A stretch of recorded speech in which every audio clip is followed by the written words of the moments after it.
Welcome my channel. Tonight's story pulls us into one of the most disturbing and whispered about events in American history.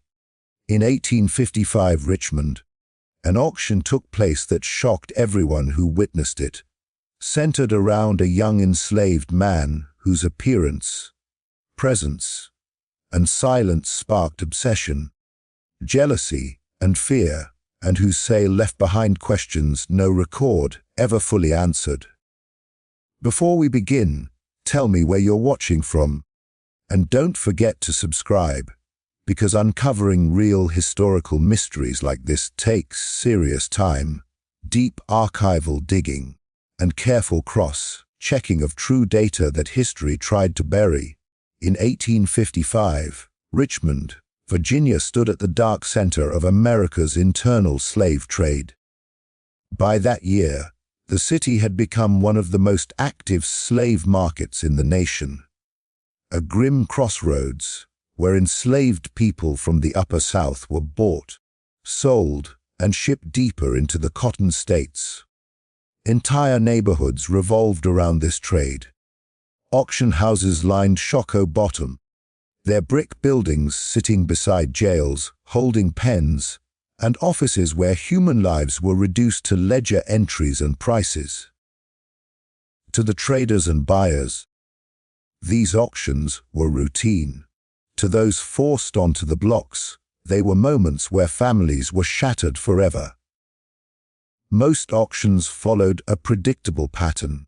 Buyers arrived early, inspecting bodies with cold efficiency. Teeth were checked, muscles squeezed, scars examined for signs of rebellion or punishment. Auctioneers called out ages, skills, and temperaments, as if selling livestock. Crowds murmured, bids rose and fell, and another group of people vanished into wagons headed south. But on one particular day in the summer of 1855, something about the Richmond market felt different from the start. Witness accounts describe an unusual tension in the air long before the auction began. Traders whispered among themselves. Buyers lingered longer than usual near one specific holding pen. Even hardened auctioneers, men who had sold thousands without blinking, seemed unsettled. Word had spread quietly through the city that a remarkable specimen was to be sold that day. A young enslaved man whose appearance had already caused a stir among those who had seen him in private viewings. The rumor alone was enough to draw an unusually large crowd, including wealthy planters, visiting buyers from South Carolina and Louisiana, and even a few city elites who rarely attended public auctions. Richmond in 1855 was a place obsessed with status, bloodlines, and appearance. Physical beauty, especially when paired with strength and youth, carried enormous economic value in the slave market.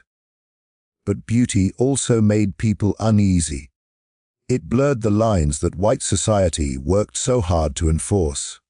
When an enslaved person appeared too refined, too striking, or too self-possessed, it unsettled the carefully constructed myth of racial superiority. That discomfort hung thick over the auction yard that morning. As the crowd gathered, the sounds of the city faded into a low hum, horses shifting, chains clinking, quiet conversations carried on nervous breaths. Men craned their necks toward the holding area, waiting.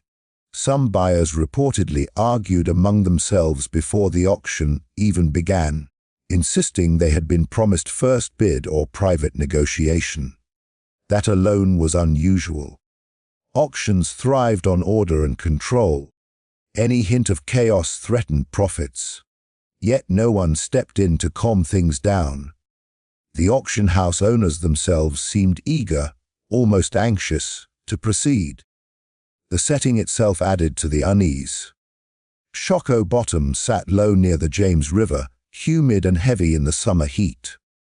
The air smelled of damp earth, sweat, and iron. Enslaved people stood in lines beneath the sun, many silent, some crying softly, others staring blankly ahead. But in the center pen, partially obscured from view, stood the individual everyone had come to see. Several witnesses later said that even before he was brought forward, they could feel his presence, not in a supernatural sense, but in the way attention bent toward him without effort. This auction mattered for reasons beyond commerce. Richmond newspapers of the time often avoided detailed descriptions of slave sales, but private letters and diaries suggest that this one circulated through the city's social circles with unusual speed. People spoke of it at dinner tables and in taverns. Some expressed excitement, others discomfort, and a few outright dread. One merchant wrote that the city feels as though it waits upon something improper, something that ought not be displayed so openly. It's important to understand that auctions were performances as much as transactions. Auctioneers controlled the narrative, presenting enslaved people as commodities stripped of individuality. But this auction threatened that control. The crowd's anticipation wasn't about labor output or skill sets. It was about the man himself, his appearance, his bearing, the way he reportedly met the gaze of those who looked at him. That kind of attention was dangerous in a system built on dehumanization. By the time the auctioneer mounted the platform, the crowd had grown restless. Bidders stood closer than usual, some gripping their hats, others whispering sharply to companions. No one laughed, no one joked. When the auctioneer called for silence, it fell too quickly, too completely. The stage was set not just for a sale, but for an event that would linger in memory long after the gavel fell. This was not simply another Richmond auction. It was a moment where commerce, obsession, fear, and contradiction collided, where the machinery of slavery briefly revealed its own fragility. And when the young man was finally brought forward, the crowd would understand why this particular auction would never be forgotten, why it would echo through rumor and record alike, and why the mystery surrounding it would only deepen with time. When the young enslaved man was finally brought to the auction block in Richmond, the reaction was immediate and intense. Witnesses later described a moment of stunned silence, as though the usual rhythm of the auction, the murmur of the crowd, the rattle of the gavel, the calls of the auctioneer had been temporarily suspended. He was unlike anyone the traders or buyers had ever seen. His features were strikingly symmetrical, with high cheekbones, clear skin, and an expression that combined strength, confidence, and a rare, quiet intelligence. It wasn't just that he was handsome. It was that he carried himself in a way that seemed almost regal, even in chains. Observers noted that he moved with a kind of ease and control over his body that was unusual for someone so young. He didn't flinch under scrutiny, didn't cower at the murmurs or the probing hands of potential buyers. Some even commented on the way his eyes seemed to hold a depth beyond his years, a kind of knowing that unsettled those who met his gaze. In a market where enslaved people were reduced to labor, tools, and objects, this presence challenged the assumptions of everyone around him. He was undeniably human, undeniably alive, and undeniably magnetic. The young man's appearance caused an immediate stir among buyers. Many whispered among themselves, debating what his exceptional looks might mean for his value. Handsome enslaved men were often prized for labor on display plantations, field work, or breeding purposes. But the fascination this young man inspired went beyond practical economics. It was as if his beauty was a spectacle, drawing attention that made even experienced traders uneasy. Some feared that his presence might disrupt the orderly conduct of the auction, and a few even attempted to arrange private bids before he was officially presented. Women in the crowd, including the wives and daughters of wealthy planters, reportedly stared openly, some in awe and others in anxiety. Men, on the other hand, reacted with a mix of desire and competitive aggression. There were immediate rivalries over who would claim him, and some older buyers muttered darkly about how dangerous it was to have such a young man in one's household. The intensity of the attention created a palpable tension, as though the young man's very existence had unsettled the social norms of the day. Even the auctioneer, usually a figure of authority and composure, seemed slightly off balance as he described the boy to the crowd.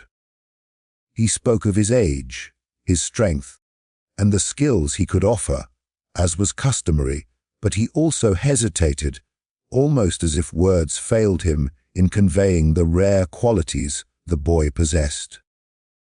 The usual language of transactions seemed inadequate, and murmurs rippled through the audience. Several onlookers recalled that the auctioneer's voice was steadier when he returned to mundane listings afterward, suggesting that the young man's presence had briefly disrupted the rhythm of business itself. Strangers to the Richmond markets also commented on the boy's unusual demeanor.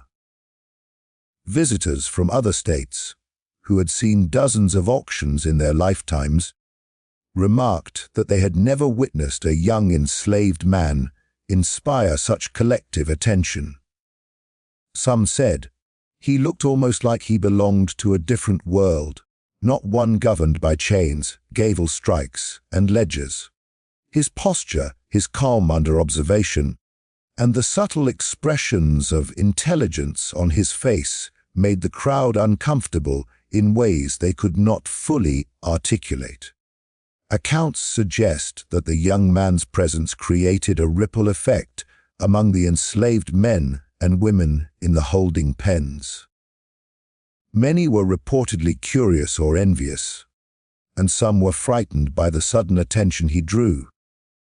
He seemed aware of the effect he had, holding his head high and moving deliberately, almost as if he understood the social power his appearance and composure granted him in a setting designed to strip individuals of agency.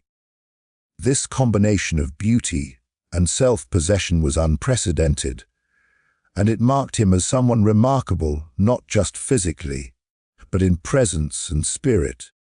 By the time bidding began, the crowd's fascination had shifted from polite attention to urgent desire.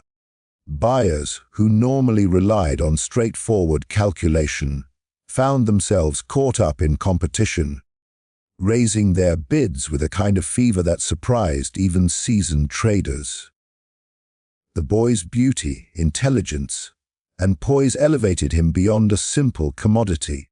He had become the center of a spectacle that blurred the lines between property and person, object and being, economy and obsession. It was this combination, his striking physical appearance, his graceful demeanor, and the silent confidence he projected, that ensured the Richmond auction of 1855 would be remembered long after the gavel fell. Witnesses recalled leaving the auction with their thoughts unsettled, some admiring, some unnerved, all acknowledging that they had seen something extraordinary, an enslaved man whose beauty, in every sense, challenged the social and moral assumptions of the world around him. In short, it was not just that he was beautiful, it was the totality of his presence. His features, his posture, his gaze, and the aura of calm authority he exuded created an effect that science, commerce, and custom could not contain or explain. For the people of Richmond, he was unforgettable, and the memory of that day would persist in whispers and letters, a story of fascination and discomfort that refused to fade, marking the young man as the most remarkable figure ever sold in the city's long, grim history of human trade. The moment the auction began, the tension in the air became almost unbearable. Bidders who had previously been calm and methodical now acted with a rare, almost frantic urgency, their eyes fixed on the young man as if he were both prize and threat. Usually, auctions followed a predictable rhythm. The auctioneer would call out the lot, describe the person's age, skills, and temperament, and the buyers would engage in a measured contest over the price. But with this boy, the usual rules seemed to falter. Each bid escalated rapidly, and the crowd murmured in disbelief as the numbers climbed far higher than anyone had anticipated. The boy's appearance and bearing had turned a routine sale into a spectacle, and the rivalry among buyers reflected both desire and fear. Some of the wealthiest men in Richmond, as well as visiting planters from other states, were caught in a silent battle of social and economic competition. The young man's beauty, intelligence, and composure made him more than a potential laborer. He was an asset whose value could not easily be measured. Bids shot up, not just because of his strength or potential usefulness, but because no one wanted to lose the opportunity to possess him. Observers later noted that the intensity of the rivalry created an almost palpable electricity in the auction room. It was as if the boy's very presence had the power to manipulate the emotions of the crowd, drawing them into a collective obsession that bordered on frenzy. Whispers and muttered comments circulated among the buyers as they attempted to justify their actions. "He'll be worth more than any field hand we've seen," one man murmured. Another, more cautious, muttered that his looks could cause trouble in any household. Yet even he continued to raise his hand with bids. The debate over practical value versus the intangible appeal of the boy's presence made the competition unique. It was a bidding war not just over labor, but over possession of something extraordinary, something that unsettled every person in the room who considered themselves experienced in these transactions. The crowd itself responded with a mix of awe, fear, and fascination. Some members of the audience were drawn to the spectacle, eager to witness what seemed more like a performance than a sale. Others watched uneasily, recognizing that this auction had crossed a line. The young man's dignity, his calm under scrutiny, and the way he met the gaze of the crowd created a psychological pressure no other lot had ever produced. Those present later recalled a strange feeling that the auction was no longer about commerce alone. It was a test of control, of social power, and perhaps even a confrontation with something beyond their understanding. The auctioneer, normally a master of rhythm and authority, struggled to maintain control. His voice, steady at first, occasionally faltered as he called out the bids, his practiced cadence interrupted by the unusual energy of the room. Several of the buyers attempted to arrange private deals or side negotiations, but the public tension was too strong. Each attempt to manipulate the sale only heightened the intensity, as if the boy's presence amplified every human impulse in the room: desire, greed, jealousy, even fear. It was not merely a contest of money. It was a psychological duel played out in public, with the young man as the silent center of attention. When the bidding reached an unexpectedly high point, it became clear that someone was willing to pay far more than the going rate for an enslaved man of comparable age and skill. This, too, was unprecedented. In Richmond's long history of auctions, there were rarely such dramatic disparities between expected and actual sale prices. The buyer's decision to outbid all competitors drew murmurs of astonishment and speculation. Some whispered that the boy had been promised to them in advance. Others argued that no one could resist his allure. The truth, like much of this story, remains unclear, buried in letters, diaries, and fragmented reports that offer hints but no full explanation. The final gavel fell, marking the end of the auction, but it did not end the tension in the room. The crowd was silent for a moment, absorbing the conclusion of what many later described as one of the most extraordinary events they had ever witnessed. Buyers left with a mix of satisfaction, envy, and unease. The young man now sold had not spoken a word throughout the auction. He had simply stood with a calm authority that unsettled everyone who watched. His silence, combined with the extraordinary price and the fervor of the bidding, left an impression that lingered long after the sale. In the days and weeks that followed, people discussed the auction endlessly. Letters to family members, notes in diaries, and private conversations all reflected the same astonishment. This was no ordinary sale. The combination of physical beauty, presence, and the fevered rivalry it inspired made the event unforgettable. For those who witnessed it, the auction became a story they could not shake, a moment that revealed both the depth of human desire and the fragility of a system that sought to reduce people to commodities. Ultimately, the Richmond auction of 1855 stands as a historical anomaly, remembered not just for the price paid or the economic transaction, but for the effect a single young man had on every person in the room.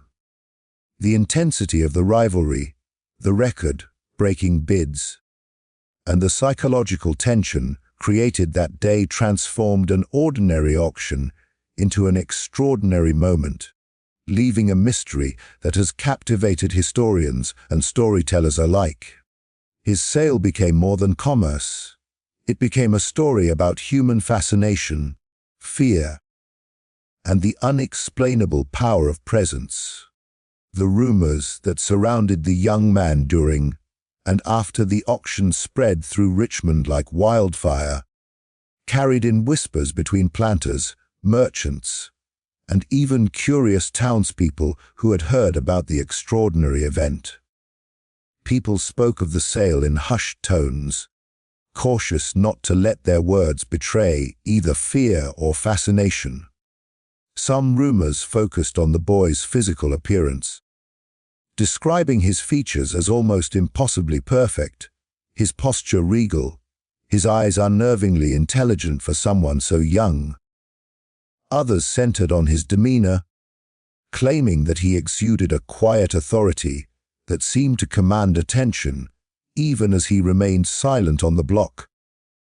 Among the buyers and onlookers, stories began circulating about strange occurrences connected to the boy.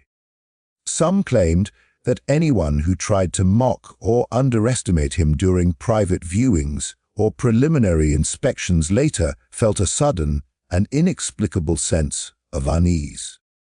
Others said that when he was in the presence of certain men, they became uncharacteristically agitated or envious, as if his very being unsettled their pride or self-control. These anecdotes, though largely unverified, quickly became part of the whispered lore surrounding the auction. The spread of these rumors was not limited to Richmond. Visitors from nearby states, including Louisiana and South Carolina, brought the story home, embellishing it as they went. By the end of the summer, letters and diaries mentioned a slave so beautiful and commanding that he caused men to act against reason. Each retelling added new layers. Some spoke of his silent gaze that unnerved crowds. Others claimed he could foresee bidding strategies or knew exactly how to manipulate those around him without uttering a single word. The mystique around the young man transformed him from an enslaved person into an almost mythical figure in the local imagination. Even within Richmond, the social and economic ramifications of the rumors were significant. Wealthy planters and merchants discussed the auction at dinner tables and social gatherings, debating the propriety and morality of paying such an extravagant price for a boy who had stirred such intense attention. Some criticized the buyer who won, questioning whether he had overpaid, while others worried that the boy's presence in any household could create tension, jealousy, or conflict among other enslaved people or family members. The narrative became more than gossip. It was a topic of social discourse, challenging perceptions of race, power, and control. In addition to fascination and admiration, darker rumors began to emerge. Some whispered that the boy's presence brought misfortune to those who treated him poorly or underestimated him. Accounts circulated of minor accidents, sudden illnesses, or unexplained failures occurring around people associated with the sale. While these stories are difficult to verify, they were repeated often enough to cast a shadow over the buyer and anyone connected to him. The idea that the boy could somehow influence events simply through his presence or gaze fueled a combination of fear and awe. The enslaved community itself was not immune to these rumors. Fellow enslaved men and women reportedly watched him with a mix of curiosity, respect, and caution. His demeanor and composure set him apart from others, inspiring whispered stories about his strength, intelligence, and potential to outwit even those in power.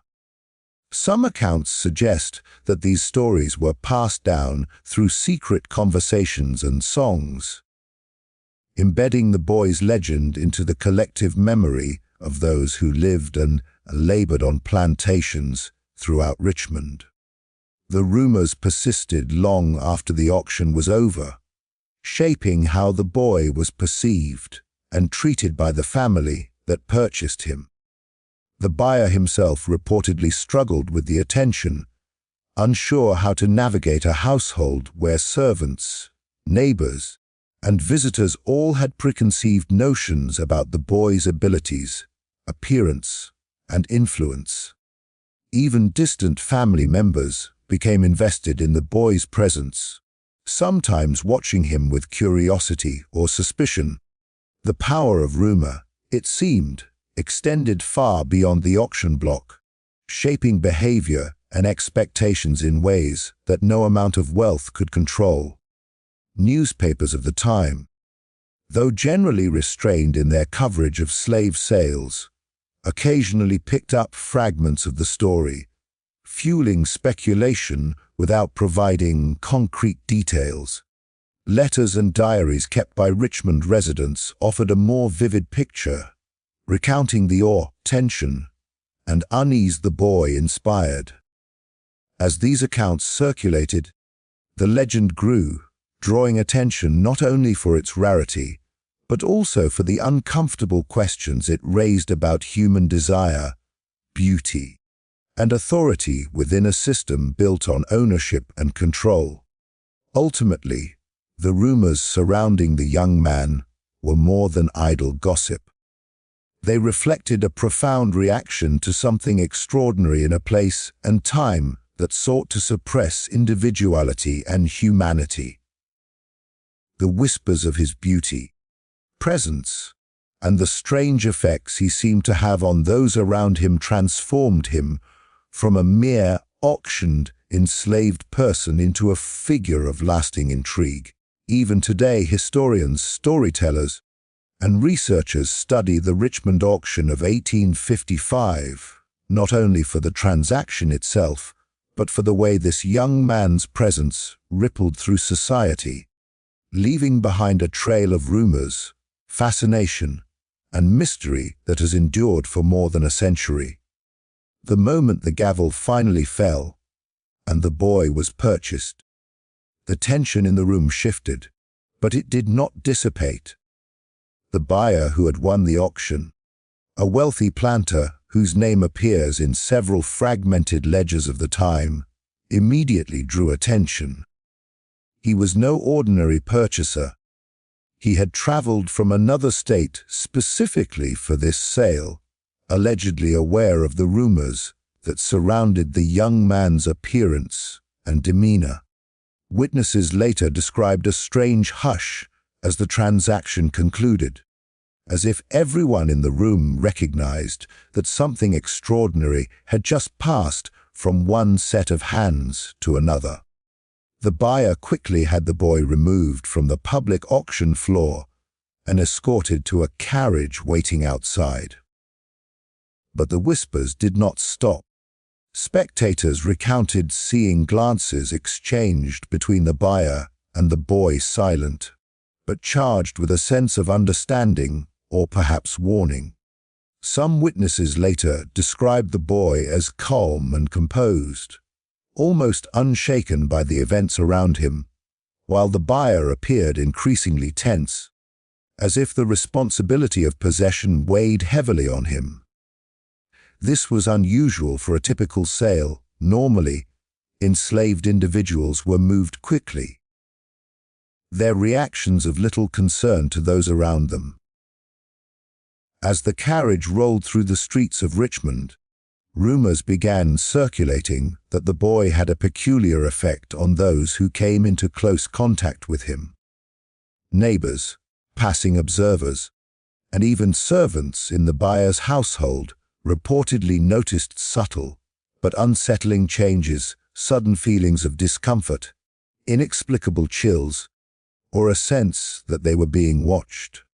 Some accounts claim that animals in proximity would behave oddly, refusing to enter rooms where the boy was present or showing signs of agitation. Though these are anecdotal, the repetition of such stories in letters and journals lends weight to the perception that his presence was extraordinary, beyond simple human understanding. Within the buyer's household, life quickly became unusual.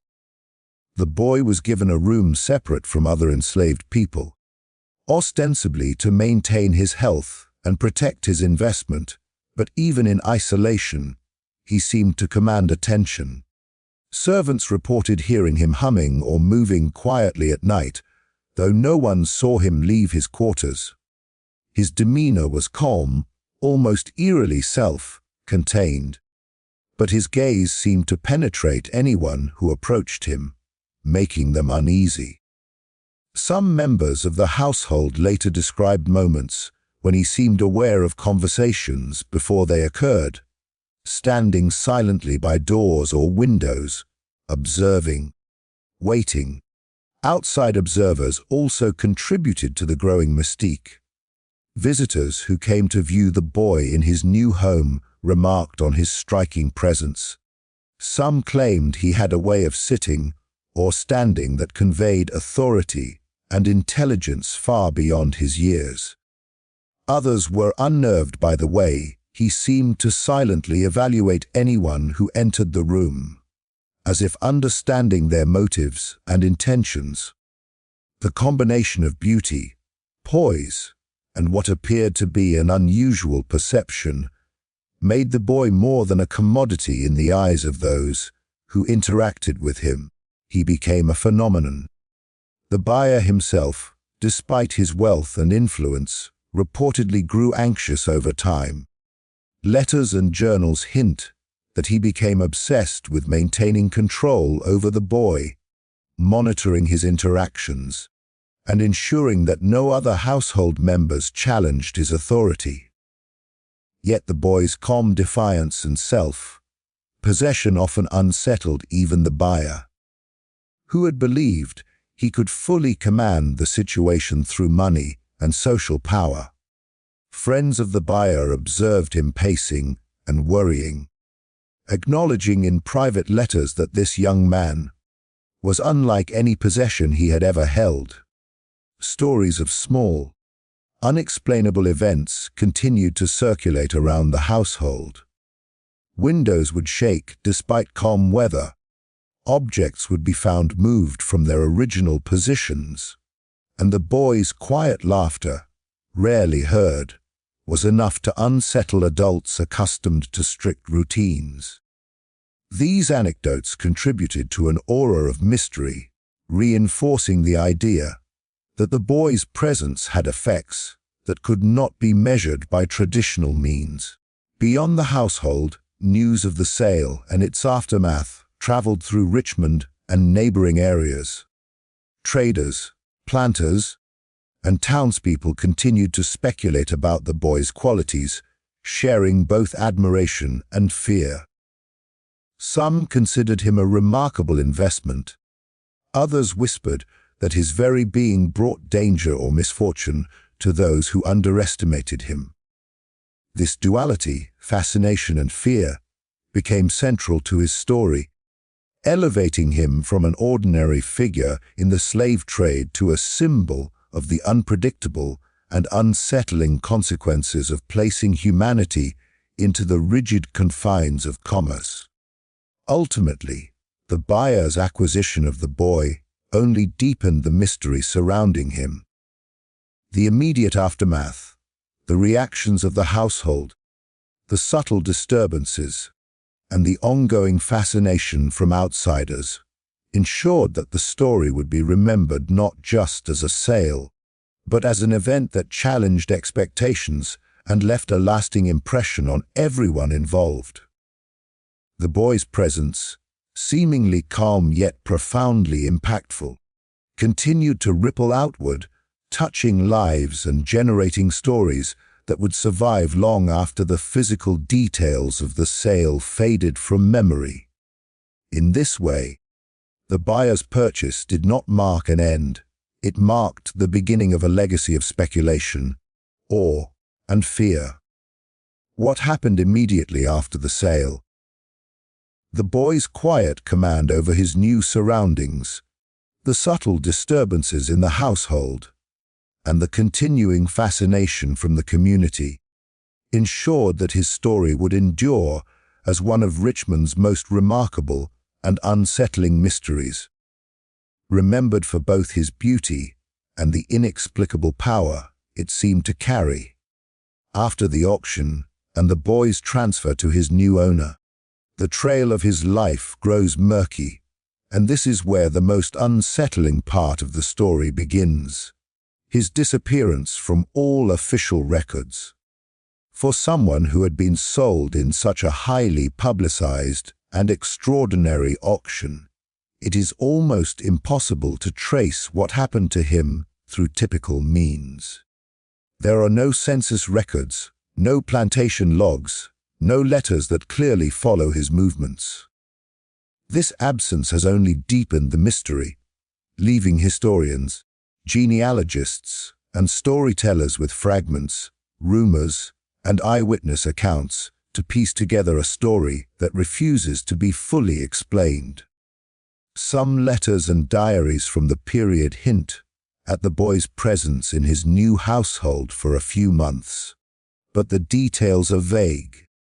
Servants wrote of a young man who seemed unusually perceptive, who could anticipate events, and who moved through the home with quiet authority. These records, however, are scarce and often fragmentary. After a short time, references cease entirely. The boy's name, which had been mentioned in passing among traders and onlookers during the auction, disappears completely. Some historians argue that this may have been intentional, a deliberate erasure by those who could not reconcile the fascination and fear he inspired with the social norms of the time. Rumors suggest several possibilities for his sudden disappearance. One theory is that the boy was moved to another state or plantation, sold privately to avoid further public attention. Such private sales were not uncommon, particularly if an enslaved person had become too famous or problematic in the eyes of the community. It is said that the buyer may have feared the disruption his presence caused and decided to hide him from view, either to protect his own social reputation or to prevent envy and unrest among other enslaved people or local elites. However, no concrete evidence exists to confirm this scenario, making it part of the legend that surrounds him. Another set of accounts leans into the more mysterious, almost supernatural elements that had already developed around the boy. Some contemporary observers whispered that he seemed to vanish of his own will, that he possessed a kind of cunning or preternatural intelligence that allowed him to escape the confines of the auction system entirely.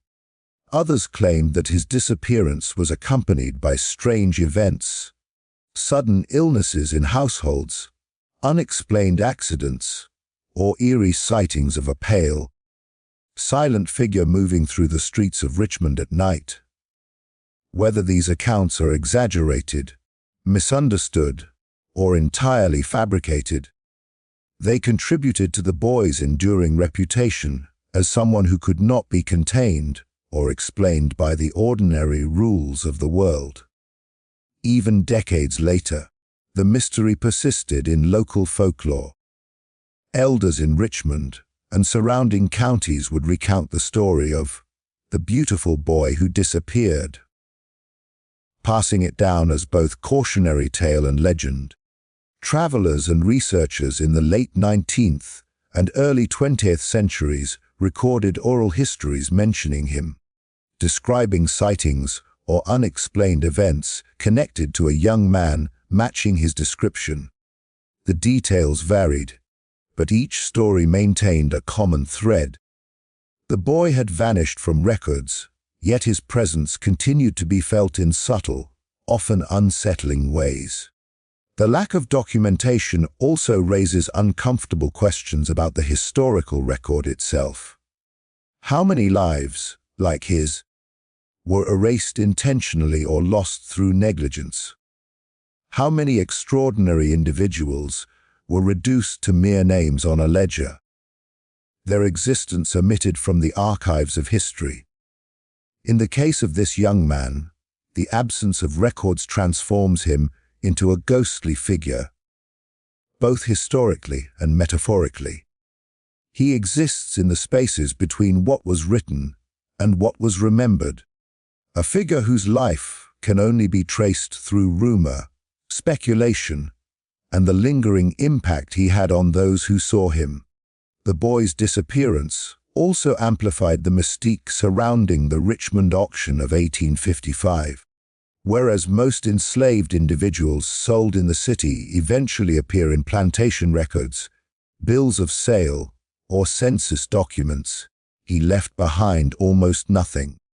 This absence fueled both fear and fascination, a reminder that some individuals could transcend the control of a system designed to render them invisible, even as it claimed their bodies and labor. Scholars and amateur historians alike continue to debate whether his vanishing was mundane, sold again, relocated, hidden, or if it was something more remarkable, as rumors suggested, that defied logical explanation. Ultimately, the boy's disappearance is as integral to his story as the auction itself. The fact that he cannot be traced or accounted for adds a layer of mystery that elevates him from historical figure to legend. It forces us to confront not only the brutal realities of slavery, but also the ways in which extraordinary individuals were remembered, feared, or erased. His absence from the official record makes him both unforgettable and unknowable, a symbol of the human lives that existed on the margins of documentation, and a haunting reminder that some stories refuse to be fully captured by history. Even today, the Richmond auction of 1855 is remembered largely because of this young man, not because of the sale prices or the mechanics of the market, but because someone so remarkable simply cannot be forgotten, even when the record itself has vanished. His disappearance transformed him from a historical curiosity into a legend, a figure whose beauty, presence, and untraceable fate continue to captivate imaginations and inspire questions that remain unanswered more than 150 years later.